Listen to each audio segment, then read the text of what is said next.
depan aku sekarang ni ada sebuah kereta Honda City model T9A GM6. Okey. Kita punya barang kualiti ada branded.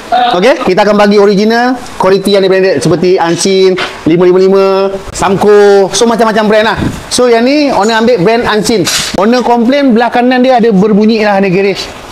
So bila kita check apa semua, lower arm dia memang dah teruk. Isoberlin pun kita dah boleh pakai 2 jari pun dah boleh goyang. Rear end dengan rear end pun boleh 2 jari pun dah boleh ada free play. So ini saja yang kita tukar. So dah selesai, kita akan buat elemen lah. Elemen kita test, kalau okey maknanya nanti boleh lego lah. Untuk nak checking untuk checking kita takkan usik apa-apa, kita bagi free. Once kita usik sesuatu macam kita pegang spana kita itu ini, kita akan ada charges lah, tapi charges kita takkan mahal lah.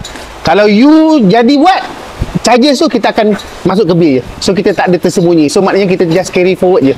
So kita akan tolak tambah itu lah. Itu kita punya konsep. Okay. So macam nak check komputer pun kita bagi FOC je lah. Tak payah nak orang kata nak charge RM80 ke RM50, kita bagi FOC je. Tetapi tukar barang kita charge lah. Setakat masuk komputer tak begitu bagi free.